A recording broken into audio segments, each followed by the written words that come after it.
All right, everybody, we're still in the first week of April, and I have read The Last Battle by C.S. Lewis. This one might get a little difficult to talk about, not necessarily because of the complexity of the story or its plot, just because the story thematically tends to hit a little close to home at certain points. I won't get into a lot of detail about what Narnia is, what the series is, or a lot of stuff about the author. You probably already know at least a little bit, just because how prominent the series is and how prominent the author is within fantasy circles and all that. So The Last Battle opens up with a description of two of Narnia's talking animals. One is a talking ape named Shift, and the other is a talking donkey named Puzzle. It's not proper to say that Shift and Puzzle are friends, though Puzzle thinks that they're friends. Puzzle and Shift are in this abusive relationship wherein Shift will manipulate Puzzle at every turn to get what he wants. Shift is this old ape, this old gorilla. Nobody knows for sure how old. And they live pretty close to this pool of water. And one day, as they're walking by the pool, they notice something floating in there. There's this back and forth where Shift, not wanting to get into the cold water to satisfy his curiosity, he tricks Puzzle into going in. A lot of the way that works is Shift was like, you wouldn't want me to do it. I'm me, and I'm old, and I'm infirm, and he guilts Puzzle into doing anything that's difficult or takes a lot of effort or time or whatever, or that necessitates taking a plunge into cold water. But anyways, Puzzle swims out there and he grabs the thing and he draws it back to shore, and it's a lion skin. It's come from up in the north. Somebody was hunting a lion and the skin actually got out of the water and it drifted downstream. That's not exactly relevant, but that's what happened. And so just instantly, Shift hits on this idea, and he sends Puzzle away for a little bit so he has time to himself to work. And he gets to sewing and modifying this lion skin. And when Puzzle comes back, Shift throws it on him to disguise Puzzle as a lion. It's not a good disguise, but if you've never seen a lion and if you're standing in the dark, it would suffice. And so therein begins this scheme that Shift has to convince all the rest of the denizens of Narnia, the talking beasts, the dwarfs, the naiads and dryads and centaurs and all this, that the lion Aslan, which is the god of Narnia, has come down. This great lion from the east has come down, and he's going to use this to manipulate and make slaves of all the denizens of Narnia.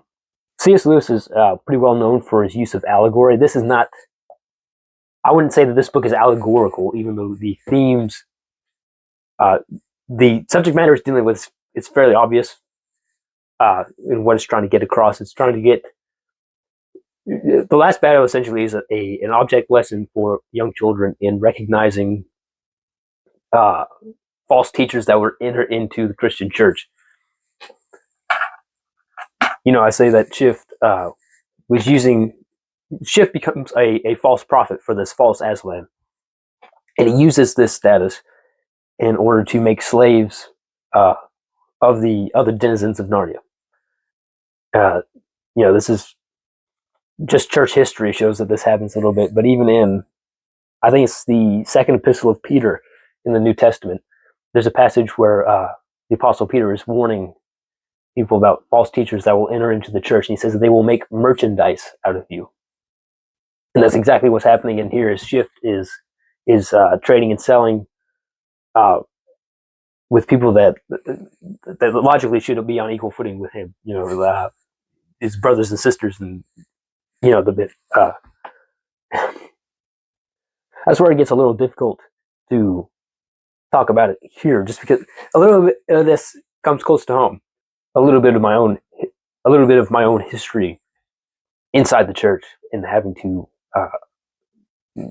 think through and deal with false prophets and false prophecy in that setting is I've had some trials and tribulations on that front, but I won't get into a lot of detail there. One question here is why an ape? Why did C.S. Lewis choose an ape as this false prophet, as this character to kick off all the events of the story? I think it could be a couple of things. One is that just in fiction generally, you use an ape because it's the closest thing to a man that is not a man. You know, unless you're going to make up some sort of monstrous thing like in a Lovecraft story. If you want a naturally existing creature, so that it doesn't set off any alarm bells for being unnatural, but that you want it to be close but distinctly different from a human being. I think that's why you would choose an ape, because it's like I said, it's the closest you can get to a man without it actually being a man. And the second thing I think might be going on here is because Shift is a liar. He's a liar. He's a false prophet. He is false in every regard. But there's also points in the story where, in his lies, Shift wants to convince everyone that he's not an ape. He's in fact a human being. He's a man. It's the closest you can get to being a man without being a man. It's a false man, false prophet, a false man. You have a false person for your false prophecy. And I think C.S. Lewis is dealing in that a little bit there. Like I said, there's a lot of stuff here that I didn't pick up on when I was a kid reading this, but coming back as an adult with a little bit, with a few more hard knocks, a little bit more experience in dealing with the Christian religion, being a Christian inside the Christian religion, observing different practices and doctrines and people that enter in and out of that. It hits a little bit different than it did all that time ago. But I want to say C.S. Lewis does a good job here in that while the heroes of the book don't succeed, or one thing in here is like at every turn, the heroes have small victories, but ultimately they do not succeed in ousting the threat that's coming on Narnia. In fact, it's the end of the Narnian world. It's sort of apocalyptic literature in that sense. But while the efforts of the heroes, of just these normal men and women, these normal boys and girls, fails to correct for all the damage that Shift has done with his deceptions, Aslan succeeds. Aslan, the character, kind of stands in this place as a more or less a representation of God. His efforts succeed absolutely.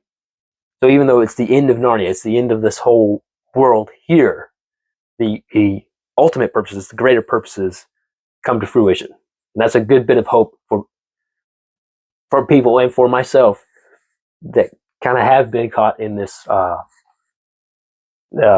this deception market, having been made merchandise of. All this was way too heavy for a reading event called APE-ril. But anyways, that's all I got to talk about that. If you have something else to add about anything that I've gone through here today, anything about Chronicles of Narnia, APE-ril in general, you can leave it in the comments below. If you want to participate in APE-ril, it's really easy. All you got to do is read something that has to do with apes and then talk about it on your YouTube channel. Just as simple as that. But that's all I got to say about that. So I'll talk to you later.